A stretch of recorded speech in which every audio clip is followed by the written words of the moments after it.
6వ వచనం ఆఖరి భాగము. జగత్తు పునాది వేయబడ మునిపే ప్రేమ చేత ఆయన క్రీస్తులో మనల్ని ఏర్పరచుకున్నాం. కాబట్టి 2 మాటలు. ఎఫెసీయులకు రాసిన పత్రిక 1వ అధ్యాయము 6వ వచనము, జగత్తు పునాది వేయబడక మునిపే ప్రేమ చేత ఆయన క్రీస్తులో మనల్ని ఏర్పరచుకునేను. 7వ వచనంలో దేవుని కృపా మహదైశ్వర్యమును బట్టి ఆ ప్రియుని యందు ఆయన రక్తం వలన మనకు విమోచనం అనగా మన అపరాధములకు క్షమాపణ మనకు కలిగి ఉన్నది. ఈ వచనాలను ధ్యానించక పూర్వము దేవుని సాయమై ప్రార్థన చేసుకుందాం. ప్రేమను మా తండ్రి, కృపగలనాయన, ఈ యొక్క ఉదయకాల సమయంలో మీ పాస్ దగ్గర ఆరాధించడం బట్టి వందనాలు. లోకం నుండి పాపం నుంచి వేర్పరిచి నీ ప్రియకుమారుడు మా రక్షకుడైన యేసుక్రీస్తు వారి అతి పరిశుద్ధమైన, నిర్దోషమైన, నిష్కలంకమైన రక్తం ద్వారా నా యొక్క మా యొక్క పాపం కడిగి పవిత్రపరిచిన మీ ప్రేమ బట్టి వందనాలు తండ్రి. ఆ యొక్క దాసుని జ్ఞాపకం చేసుకోండి. నాతో మాతో మీరు మాట్లాడుతూ నడిపిస్తున్నామని వేడుకుంటున్నాం తండ్రి. ఆదరణ వర్తమానంలో ఈ దాసుని మీరు వాడుకుంటూ నడిపిస్తామని వేడుకుంటున్నాను. శిలువైన యేసుక్రీస్తు వారు మా యొక్క ప్రత్యక్షం కావాలంటే మీరు సాయించండి. మనం మాత్రం మరుగుపరచండి. దేవుడు ప్రత్యక్షం అవడం మీరు సాయించండి తండ్రి. మీ ఆత్మీయ స్వాతంత్రం దయచేయమని వేడుకుంటున్నాను. నన్ను మీరే జ్ఞాపకం చేసుకొని దాసుని శిలోచారణ మరుగుపరిచి మీరే మాట్లాడుతూ నడిపిస్తున్నామని వేడుకుంటుంది. యేసు పరిశుద్ధమైన శక్తి నామంలో స్తుతించి ప్రార్థించి వేడుకుంటున్నాం మా తండ్రి, ఆమేన్.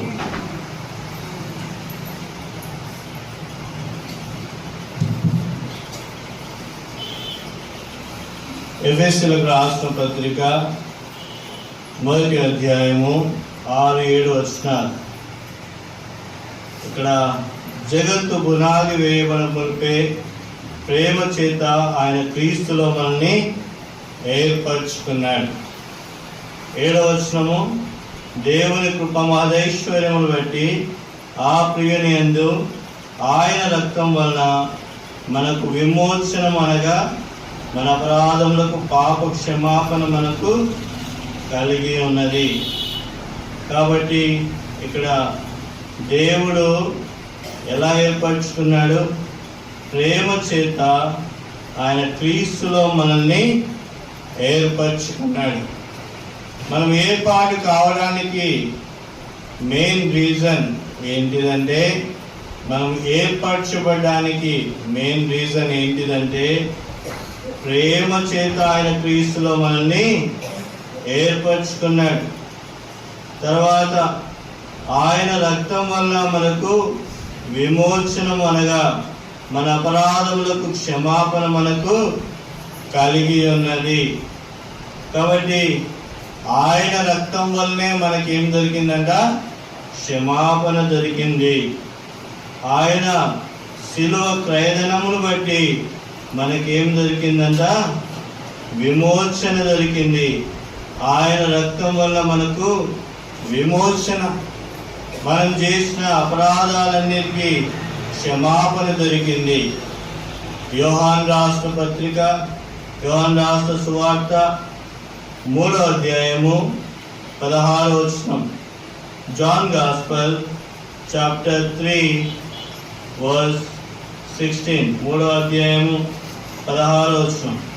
దేవుడు లోకమును ఎంతో ప్రేమించెను, కాగా ఆయన తన అద్వితీయ కుమారునిగా పుట్టిన వాని యందు విశ్వాసముంచు ప్రతివాడును నశింపక నిత్య జీవం పొందినట్లు ఆయనను అనుగ్రహించండి.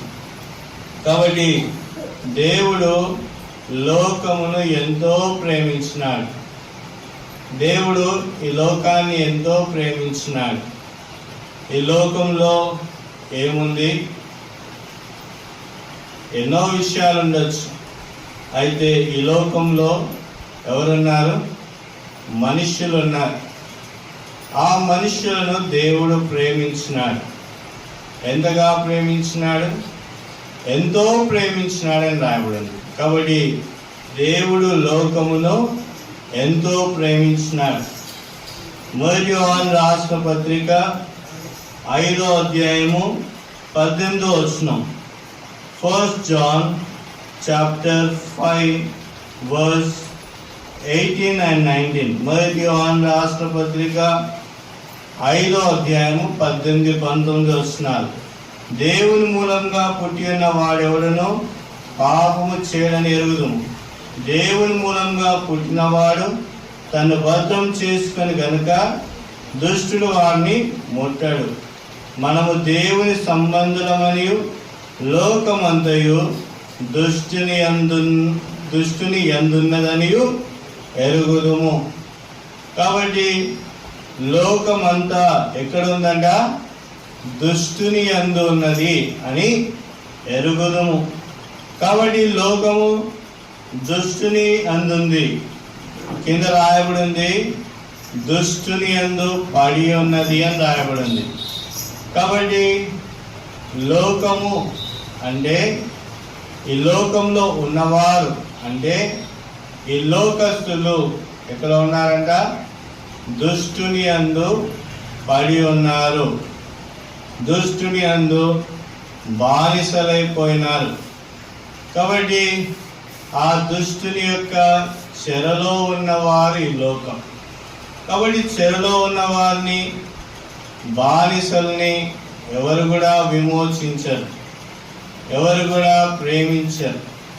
కాబట్టి దుష్టుని సంబంధులు, దుష్టుని అందున్నవారు, వాళ్ళు ఎక్కడికి వెళ్తారు? దుష్టుడు ఎక్కడికి తీసుకొని పోతాడు? వారిని నిత్య నాశనానికి తీసుకొని పోతాడు. అయితే 19వ వచనంలో లోకమంతయు దుష్టుని అందున్నదని ఎరుగుదుము. కాబట్టి లోకంలో ఉన్న వారంతా దుష్ట తలంపులతోటి దుష్టుని చెరలో ఉన్నారు, వారికి బానిసలైపోయినారు, వారి యందు పడిపోయినారు. కాబట్టి ఇలాంటి మానవుణ్ణి దేవుడు ఏం చేస్తున్నాడంట? యోహాను సువార్త 3వ అధ్యాయం 16వ వచనం. దేవుడు లోకమును ఎంతో ప్రేమించినాడు. ఎంత ప్రేమించినాడు? దుష్ట సంబంధులను ప్రేమించినాడు, దుష్టుల్లో పడిపోయిన వారిని ప్రేమించినాడు, పాపమునకు పాత్రులైన వారిని ప్రేమించినాడు, పాపంలో జోగులాడుచున్న వారిని దేవుడు ప్రేమించినాడు. కాబట్టి నీ నా జీవితము దుష్టుని దగ్గర ఉన్నప్పుడు దేవుడు మనల్ని చూస్తున్నాడు. ఈ దుష్టుని దగ్గర ఉంటే ఈ వ్యక్తి నరకానికి వెళ్తాడు, ఈ పాపం బట్టి ఈ వ్యక్తి నరకానికి వెళ్తాడు. నరకానికి నన్ను తీసుకొని పోకుండా ఆయన ఎంతగానో ప్రేమించినాడు. అందుకోసం అక్కడ ఒక మాట రాయబడింది, యోహాను సువార్త 3వ అధ్యాయము 16వ వచనము. విశ్వాసముంచు ప్రతివాడు నశింపక నిత్య జీవం పొందినట్లు ఆయనను అనుగ్రహించెను. కాబట్టి ఏమి పొందకుండా నాశనము, నశింపక నాశనం పొందకుండా మనల్ని ఏం చేస్తున్నాడు? దుష్టుని నుంచి తప్పించినాడు. అదే ప్రేమ, ఎంతో ప్రేమ, ఎంతగానో ప్రేమించాడు. God loved so much. దేవుడు ఎంతగానో ఎంతో ప్రేమించినాడు. కాబట్టి ఎంతో ప్రేమించిన దేవుడు నన్ను దుష్టుని నుంచి కాపాడినాడు, నన్ను నాశనం నుంచి కాపాడినాడు, నన్ను నరకాల నుంచి కాపాడినాడు. రెండవ విషయాన్ని చూడండి, యోహాను సువార్త 13వ అధ్యాయము 1-2 వచనాలు. యోహాను సువార్త 13వ అధ్యాయము 1-2 వచనాలు. తాను ఈ లోకం నుండి తండ్రి యొద్దకు వెళ్ళవలసిన గడియ వచ్చునని యేసు పస్కా పండుగ ముందే ఎరిగిన వాడై లోకంలోన తన వారిని ప్రేమించి వారిని అంతము వరకు ప్రేమించను. కాబట్టి లోకంలో ఉన్న తన వారిని ప్రేమించినాడు. ఎవరంట? లోకంలో ఉన్న తనవారు.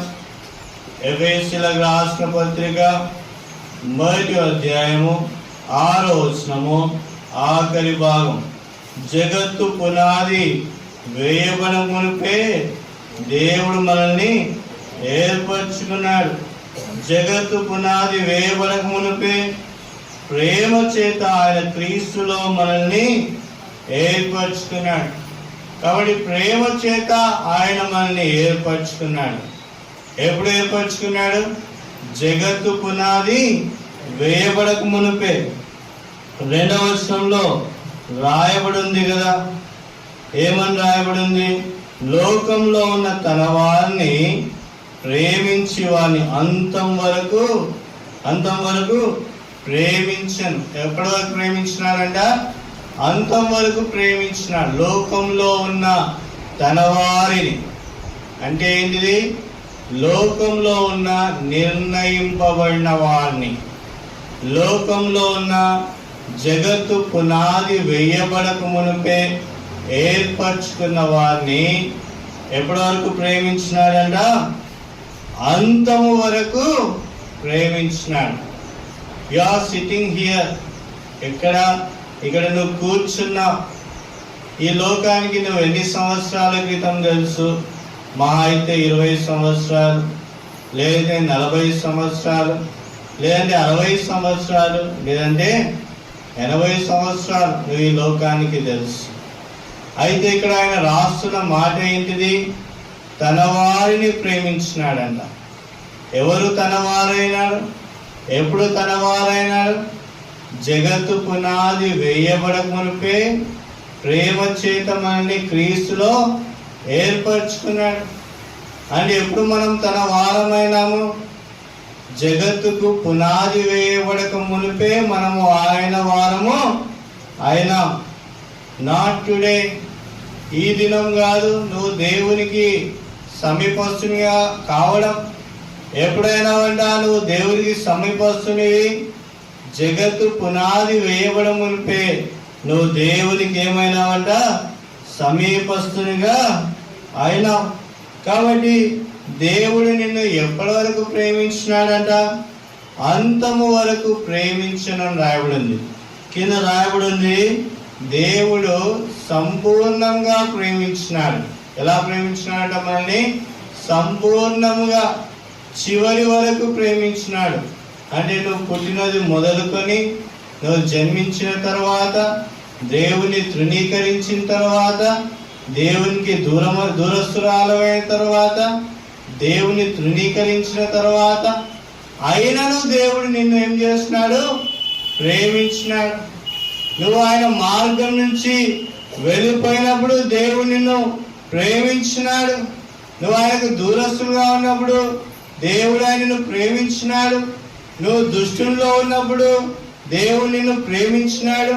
నువ్వు దుష్టునికి పాపానికి బానిసమైనప్పుడు దేవుడు నిన్ను ప్రేమించినాడు. తన వారిని ప్రేమించినాడు.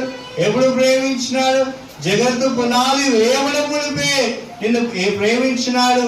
దేవుడు నిన్ను ఏర్పరచుకున్న దేవుడుగా ఉన్నాడు. కాబట్టి సంపూర్ణంగా ప్రేమించినాడు మన దేవుడు. కొంతవరకు కాదు.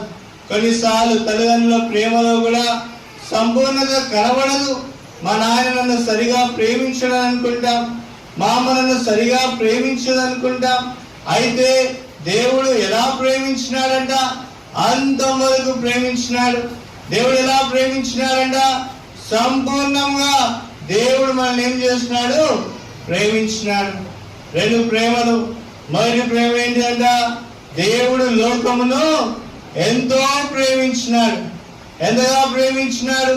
దుష్టుని బాధలో, దుష్టుని చెరలో, సంఖ్యలలో, పాపపు సంఖ్యల్లో ఉంటే దేవుడు నిన్ను ప్రేమించినాడు. దుష్టుని దగ్గర ఉన్నప్పుడే దేవుడు నిన్ను ప్రేమించినాడు. వారి కబంధ హస్తాల నుంచి దేవుడు నిన్ను విడిపించినాడు. నాశనం అనే కూపంలో నుండి విడిపించినాడు. నశింపకుండా నిత్య జీవం పొందులాగున దేవుడు మనల్ని ప్రేమించినాడు. ఎప్పటి వరకు ప్రేమించినాడు? అంతవరకు ప్రేమించినాడు. ఎవరిని ప్రేమించినాడు? తన వారిని ప్రేమించినాడు. ఎవరు తన వారు? జగత్తు పునాది వేయమనుకుంటే ప్రేమ చేత ఎంతమందిని అయితే ఏర్పరచుకున్నాడో వారందరినీ కూడా దేవుడు ఏం చేస్తున్నాడు? అంతవరకు ప్రేమించినాడు. మూడవ విషయం చూడండి, ఎఫెసీయులకు రాసిన పత్రిక 2వ అధ్యాయము, ఎఫెసీయులకు రాసిన పత్రిక 2వ అధ్యాయము 4వ వచనం. ఎఫెసీయులకు రాసిన పత్రిక 2వ అధ్యాయము 4వ వచనం. ఆయనను దేవుడు కరుణా సంపన్నుడై ఉండి మనము మన అపరాధముల చేత చచ్చిన వారమై ఉండినప్పుడు సైతము మన యేళ్ళ చూపిన తన మహా ప్రేమ చేత మనల్ని క్రీస్తుతో కూడా బ్రతికించెను. కృప చేత మీరు రక్షింపబడి ఉన్నారు. కాబట్టి ఇప్పుడు దేవుడు ఏ ప్రేమతో నిన్ను నన్ను ప్రేమించినాడంట? దేవుడు మన యేళ్ళ చూపిన తన మహాప్రేమ చేత. ఎలాంటి ప్రేమతో ఆయన మనల్ని ప్రేమించినాడంట? మహాప్రేమతో ఆయన ప్రేమించినాడు. ఎఫెసీయులకు రాసిన పత్రిక 2వ అధ్యాయము 1వ వచనం. మీ అపరాధముల చేతను పాపముల చేతను చచ్చిన వారై ఉండగా. కాబట్టి అపరాధముల చేత పాపముల చేత చచ్చిన వారిని ప్రేమించినాడు. చచ్చిన వారంటే ఏంటిది? కంపు కొట్టేవారు. కాబట్టి పీనుగులు. కాబట్టి ఆ యొక్క మీ అపరాధముల చేత పాపముల చేత చచ్చిన వారై ఉండగా చచ్చిన వారిని ప్రేమించినాడు. ఎవరంట? వాళ్ళ పాపముల చేత చనిపోయినారంట. వాళ్ళ దగ్గరికి ఎవరెలా వెళ్తే ఆ పాపము యొక్క కంపు లేకపోతే ఆ చచ్చిన స్థితిలో నుండి వచ్చే వాసన ఎవరు కూడా భరించలేరు. అలాంటి పరిస్థితిలో ఉన్న వారము మనం. అందుకోసమే రాయబడింది, అపరాధముల చేత పాపముల చేత చచ్చిన వారై ఉండగా ఆయన మిమ్మును క్రీస్తుతో కూడా బ్రతికించెను. కాబట్టి ఇంకా ఎలా ఉన్నామంట? 3వ వచనము, శరీరం యొక్కయు మనస్సు యొక్కయు కోరికలను నెరవేర్చుకొంచు మన శరీరాశను అనుసరించి మునుపు ప్రవర్తించుచు కడమ వారి వల్లనే స్వభావ సిద్ధంగా దైవోగ్రతకు పాత్రులమై ఉండిమి. కాబట్టి ఎవరిని ప్రేమించినాడు? దైవోగ్రతకు పాత్రులైన వారిని ప్రేమించినాడు. ఎవరిని ప్రేమించినాడు? చనిపోయిన వారిని ప్రేమించినాడు. పాపముల చేత అపరాధముల చేత చచ్చిన వారిని దేవుడు ప్రేమించినాడు. అందుకోసమే 4వ వచనంలో ఆయన గురించి రాయబడింది, ఆయన కరుణా సంపన్నుడంట. ఎవరంట? దేవుడు కరుణా సంపన్నుడు. కాబట్టి ఎవరు కూడా దగ్గరికి రాలేదు మన దగ్గరికి. ఎవరు కూడా మన దగ్గరికి రాలేదు. ఎవరు కూడా మనల్ని ప్రేమించలేదు. మన పాపము ద్వారా మనము చచ్చిపోయినటువంటి స్థితిలో ఉంటే ఎవరు మనల్ని ప్రేమించలేదు. ఎవరు మనల్ని దగ్గర రావడానికి కూడా ఇష్టపడలేదు. కాబట్టి చచ్చిన స్థితి అంటే ఎట్లా ఉంటుంది? ఎక్కడైనా మార్చుడికి వెళ్ళి చనిపోయినటువంటి శవాన్ని ఎవరైనా ముట్టుకుంటారా? ముట్టుకునేటువంటి పరిస్థితే ఉండదు. అలాంటి పరిస్థితి నీది నాది. చనిపోయినటువంటి పరిస్థితి చూసినట్లయితే యెషయా భక్తుడు రాస్తున్నాడు. యెషయా గ్రంథం 1వ అధ్యాయము 6వ వచనం. Isaiah chapter 1 verse 6. యెషయా గ్రంథం 1వ అధ్యాయము 6వ వచనం చదవండి. గట్టిగా చదవాలి. అరికాలు మొదలుకొని తల వరకు స్వస్థత కొంచెమైనా లేదు. ఎక్కడ చూస్తున్నాను గాయములు, దెబ్బలు, పచ్చి పండ్లు, అవి పిండవలేదు, కట్టవలేదు, తైలముతో మెత్తన చేయవలేదు. కాబట్టి ఇది పరిస్థితి, మన పరిస్థితి. ఎక్కడి నుంచి అంతా? అరికాలు మొదలుకొని తల వరకు స్వస్థత లేనటువంటి పరిస్థితి. ఎక్కడ చూసినా గాయములు, దెబ్బలు, పచ్చి పండ్లు, వాసన వచ్చేటువంటి పరిస్థితి. మహాప్రేమ అంటే వాసన వచ్చేటువంటి పరిస్థితి. ఎక్కడ చూసినా పచ్చి పుండ్లు, గాయములు. కాబట్టి ఎవరు కూడా జరిగి రాలేనటువంటి పరిస్థితి నీది నాది. చూడడానికి బాగానే బయటికి సెంటు కట్టుకొని ఉంటాం, కానీ లోపల చూస్తే పాపం యొక్క స్వభావం ఎలా ఉందంటే, ఆ యొక్క పాపం యొక్క స్వభావము చూసినట్లయితే ఎక్కడ చూసినా గాయములు, ఎక్కడ చూసినా దెబ్బలు, ఎక్కడ చూసినా పచ్చి పుండ్లు. ఎఫెసీయులకు రాసిన పత్రిక 2వ అధ్యాయం 1వ వచనంలో పాపాల చేత, అపరాధముల చేత చచ్చిపోయినటువంటి పరిస్థితి నీది నాది. కాబట్టి నో వన్ కెనాట్ టచ్, ఎవరు కూడా దగ్గరికి రాలేనటువంటి పరిస్థితి, ఎవరు కూడా సమీపించలేనటువంటి పరిస్థితి, ఎవరు కూడా ప్రేమించలేనటువంటి పరిస్థితి నీది నాది.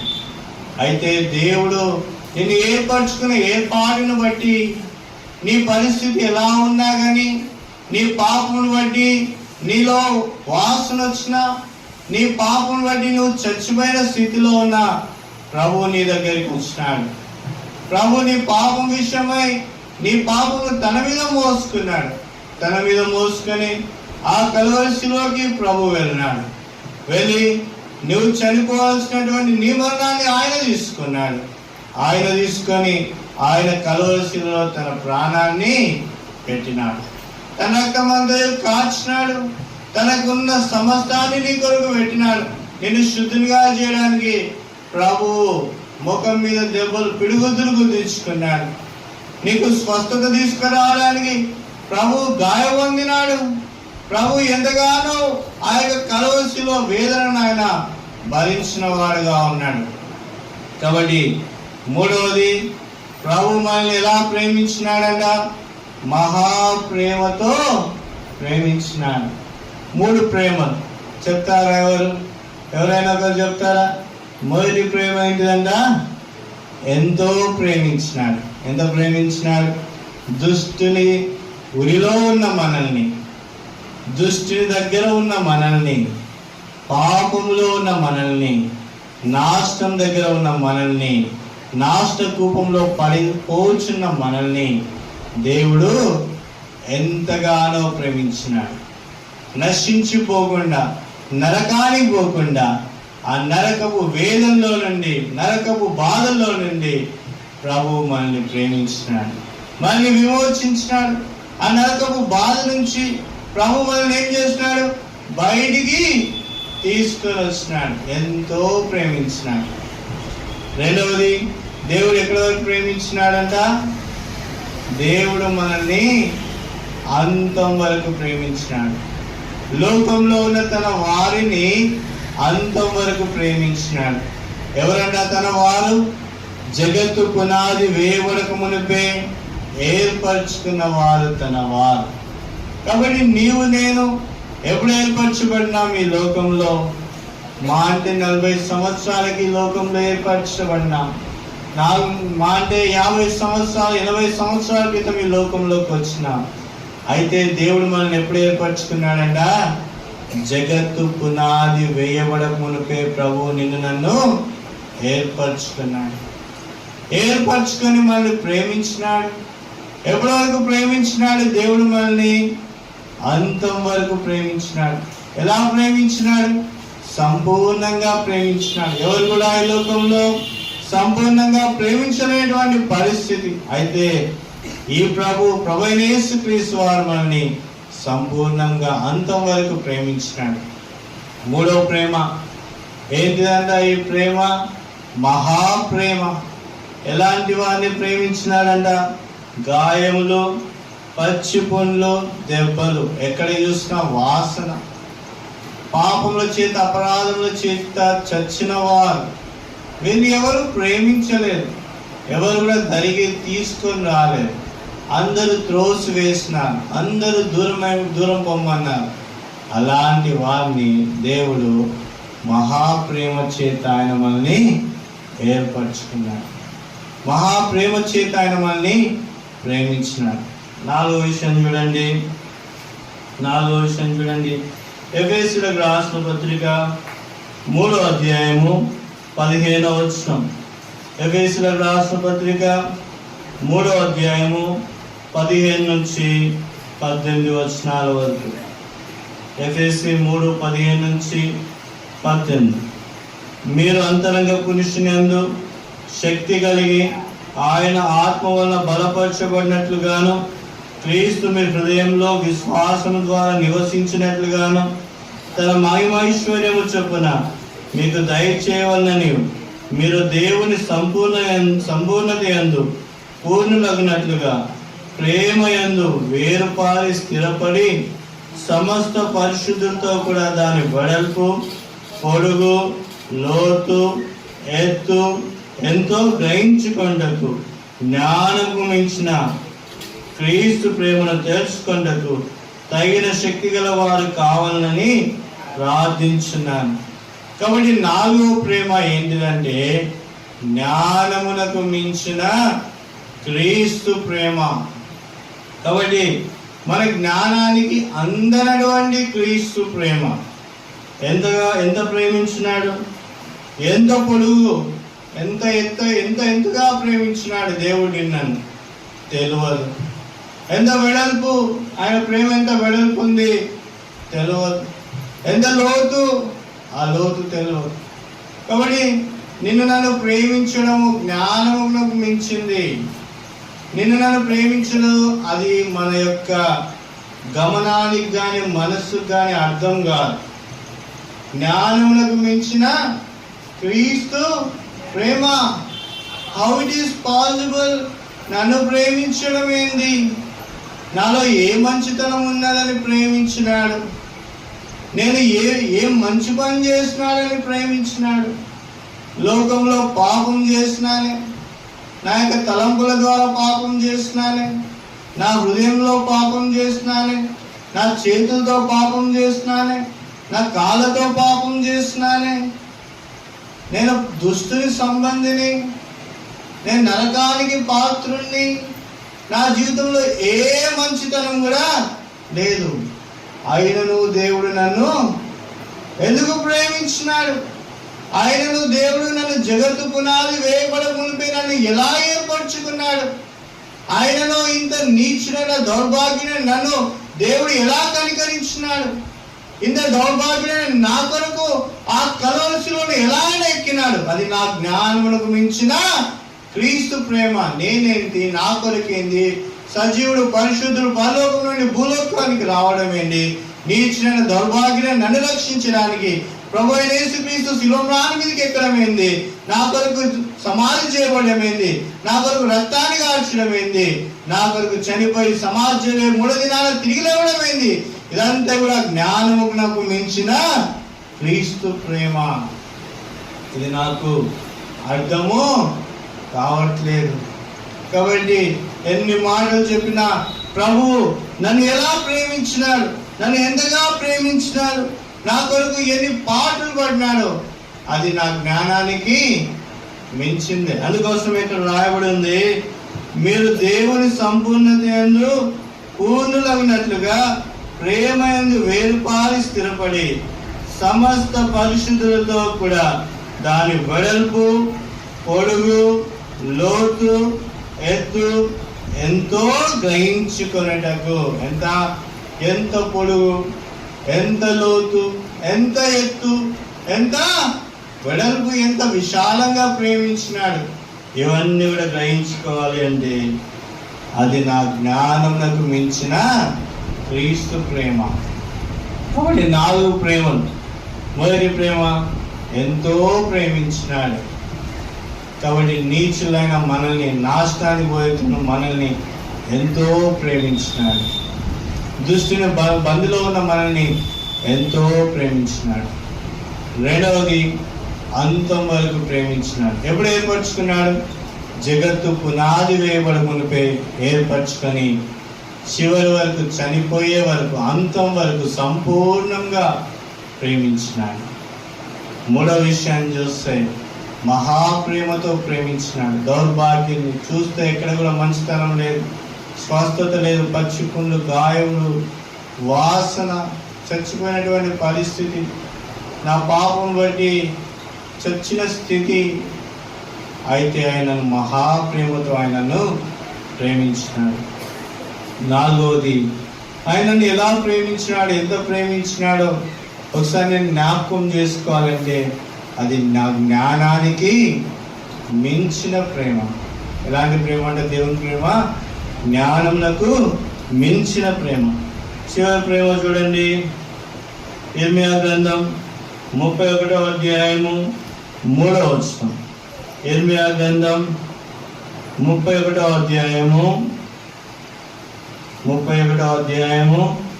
3వ వచనం. చాలా కాలం క్రిందట యెహోవా నాకు ప్రత్యక్షమై ఇట్లను, శాశ్వతమైన ప్రేమతో నేను నిన్ను ప్రేమించున్నాను కనుక విడువక నీ యెడల కృప చూపుచున్నాను.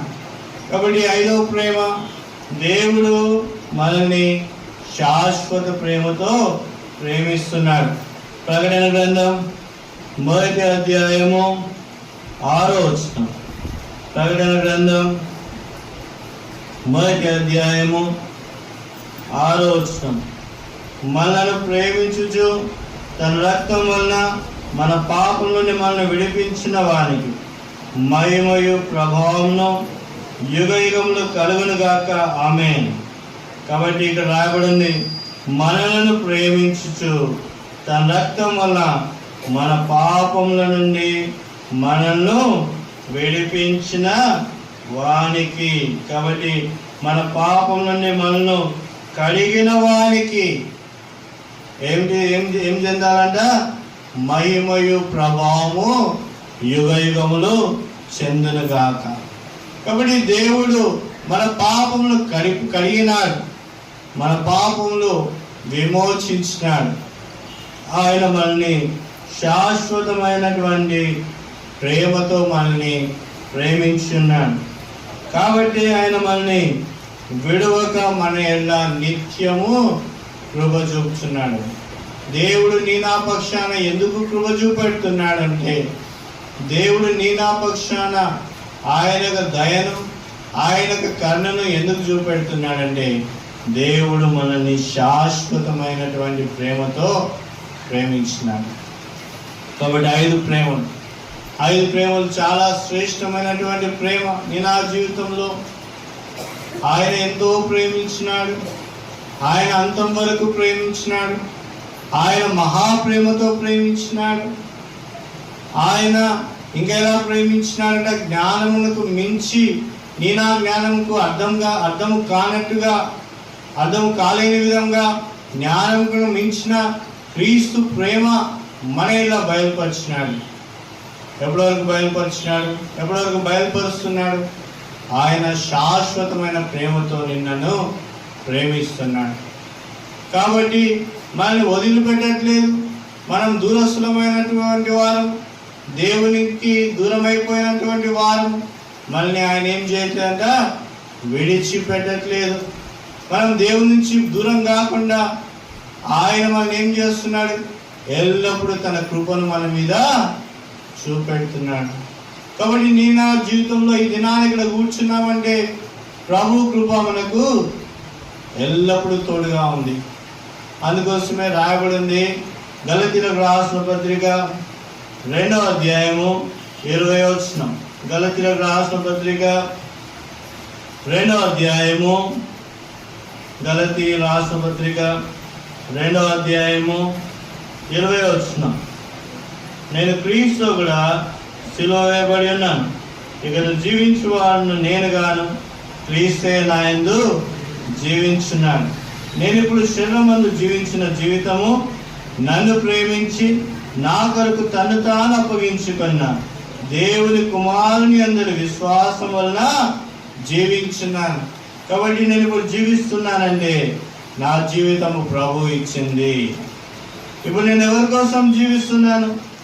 ఎవరు నాలో జీవిస్తున్నానంటే క్రీస్తే నా యందు జీవించున్నాడు. ఎలా వచ్చింది నా జీవితం?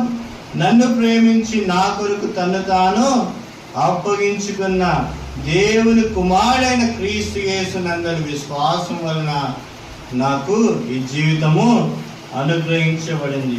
కాబట్టి నేను క్రీస్తు కూడా సిలువ వేయబడినాను. రెండవ విషయాన్ని చూసినట్లయితే రోమీయులకు రాసిన పత్రిక 6వ అధ్యాయము 6వ వచనం. రోమీయులకు రాసిన పత్రిక 6వ అధ్యాయము 6వ వచనం. ఏమనగా మనం ఇక పాపములకు దాసులము కాకుండానట్లు, పాప శరీరం నిరర్ధకమగునట్లు మన ప్రాచీన స్వభావము ఆయనతో కూడా సిలువ వేయబడింది. కాబట్టి మన ప్రాచీన పురుషుడు ఆయనతో కూడా సిలువ వేయబడినాడు. కాబట్టి మనలో ఉన్నటువంటి ప్రాచీన పురుషుడు, పాప పురుషుడు ఆయనతో కూడా ఏం చేయబడినాడంట? సిలువ వేయబడినాడు. ఇప్పుడు మనం నవీనమైనటువంటి స్థితిలో, నూతన స్థితిలో మన జీవితము ఉంది. మూడవ విషయం, గలతీయులకు రాసిన పత్రిక 5వ అధ్యాయము 23వ వచనం. గలతీయులకు రాసిన పత్రిక 5వ అధ్యాయం 23వ వచనం. ఇటు వాటికి విరోధమైన నియమేమేది లేదు. క్రీస్తు యేసు సంబంధులు శరీరంలో దాని ఇచ్చలతోనూ దురాశలతోనూ సిలువ వేయబడి ఉన్నారు. కాబట్టి మనం ఇప్పుడు ఏమైపోయినా క్రీస్తు యేసు సంబంధులమైన. ఇప్పుడు శరీరము దాని ఇచ్చలు క్రీస్తు సిలువలో ఏం చేయబడిందంట? సిలువ వేయబడింది. కాబట్టి ఇక్కడ రాయబడింది, శరీరమును దాని ఇచ్చలతోనూ దురాశలతోనూ సిలువ వేయబడి ఉన్నాం. ఇప్పుడు ఆ యొక్క ఇచ్చలు, ఆ యొక్క దురాశలు సిలువ వేయబడి ఉన్నాం. అవి మనలో ఏమాత్రం కూడా ముందు కొనసాగించట్లేనటువంటి పరిస్థితి. ఒకనాడు శరీరానికి పాత్రులం, శరీరానుసారంగా ప్రవర్తించిన వారం. ఇప్పుడు శరీరము దాని ఇచ్చలు ఏం చేయబడినాయంట? సిలువ వేయబడి ఉన్నాయి. చివరిగా చూసినట్లయితే గలతీయులకు రాసిన పత్రిక 6వ అధ్యాయము 14వ వచనం. గలతీయులకు రాసిన పత్రిక 6వ అధ్యాయము 14వ వచనం. అయితే మన ప్రభు అయిన యేసుక్రీస్తు సిలువ యందు తప్ప మరి దేని యందు అతిశయించుట నాకు దూరమవును గాక. నాకు లోకమునకు నేనును సిలువ వేయబడి ఉన్నాము. కాబట్టి లోకానికి నేనేం చేయబడినాను? సిలువ వేయబడి ఉన్నాను. 4 అనుభవాలు రక్షణలో నుండి వచ్చింది. నేను క్రీస్తు కూడా సిలువ వేయబడి ఉన్నాను. నా ప్రాచీన పురుషుడు, నా పాప పురుషుడు సిలువ వేయబడినాడు. నా శరీరము, దాని ఆశలు, దాని ఇచ్చలు, దాని దురాశలు సిలువ వేయబడినాయి. నేను లోకానికి, లోకము నాకు సిలువ వేయబడింది. కాబట్టి ఇది రక్షణలో నుండి వచ్చినటువంటి గొప్ప భాగ్యం. నేను నా జీవితము ఒకనాడు లోకంలో ఉన్నా, అయితే దేవుడు లోకం ఎంతో ప్రేమించినాడు. ఒకనాడు దుష్టుల్లో ఉన్నాం, అయితే దేవుడు ఎంతగానో ప్రేమించినాడు. దుష్టుని చెరలో ఉన్నాం, బందీలమైపోయినాం, బానిసత్వంలో ఉన్నాం. దేవుడు లోకంను ఎంతో ప్రేమించి మనల్ని దుష్టు నుంచి విడిపించినాడు. రెండో విషయం చూస్తే, ప్రభు మనల్ని తాను ఏర్పరచుకున్న వారిని అంతం వరకు ప్రేమించినాడు. ఎవరిని ఏర్పరచుకున్నాడు? నీచులను, దౌర్భాగ్యులను, దుష్టులను, ఎన్నికలేని వారిని ఏర్పరచుకున్నాడు. ఎప్పుడు ఏర్పరచుకున్నాడు? జగత్తు పునాది వేయబడి మునిపే ప్రభు మనల్ని ఏర్పరచుకున్నాడు. ఏర్పరచుకొని అంతం వరకు మనల్ని ప్రేమిస్తున్నాడు, అంతం వరకు మనల్ని కాపాడుతున్నాడు. మూడో విషయం చూస్తే, మన జీవితంలో చచ్చిన వారం ఎక్కడ చూసినా గాయములు, పచ్చి పుళ్ళు, అవి వాసనతో, దుర్వాసనతో నింపబడినవి. అలాంటి మనల్ని తన మహాప్రేమ చేత మనల్ని ప్రేమించి ఆయన మనల్ని బ్రతికించిన వాడుగా ఉన్నాడు. నాలుగో విషయం చూస్తే, దేవుడు ఎంత ప్రేమించినాడు అనే విషయాన్ని ఆ యొక్క పొడవును కానీ, లోతును కానీ, వెడల్పును కానీ, వైశాల్యమును కానీ ఏది కూడా మనం తెలుసుకోలేము. ఎందుకంటే ప్రభు మనల్ని జ్ఞానములకు మించిన క్రీస్తు ప్రేమ అనేలా చూపెట్టినాడు.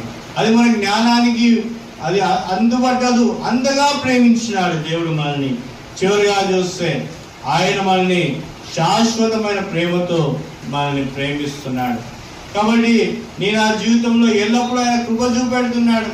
ఆయన దయను నీ నా జీవితంలో ఆయన ఎల్లప్పుడూ చూపెడుతున్నాడు. కాబట్టి మనం ఇప్పుడు ప్రభుత్వం కూడా ఏం చేయబడినాము, సిలువ వేయబడి ఉన్నాం. కాబట్టి లోకము సిలువ వేయబడింది, మనలో ఉన్నటువంటి లోకము సిలువ వేయబడింది, మనలో ఉన్నటువంటి ప్రాచీన పురుషుడు సిలువ వేయబడింది, మనలో ఉన్నటువంటి శరీరము, దాని ఇచ్చలు, దాని క్రియలు అన్ని కూడా సిలువ వేయబడినాయి. కాబట్టి ఇప్పుడు ఎవరికి మహిమ, ఎవరికి ఘనత, ఎవరికి ప్రభావం అంటే ఆ దేవునికి మహిమ, ఘనత, ప్రభావము, ఆ రక్షకుడికి మహిమ, ఘనత, ప్రభావము. ప్రకటన గ్రంథం 1వ అధ్యాయము, ప్రకటన గ్రంథం 1వ అధ్యాయము 6వ వచనం, మనల్ని ప్రేమించుచు తన రక్తం వల్ల మన పాపం నుండి మనల్ని విడిపించిన వానికి మహిమయు ప్రభావము యుగ యుగములు కలుగును గాక. కాబట్టి ప్రభువా, మీ రక్తము ద్వారా, నీ సొంత రక్తము ద్వారా నన్నేం చేసినావు, పాపంలో నుండి నన్నేం చేసినావు, విడిపించినావు, నా పాపములను కడిగినావు. కాబట్టి మహిమ, ఘనత, ప్రభావములు నీకే చెల్లును గాక. అందులో లేచిబడి ఒక పాట పాడుకుందాం.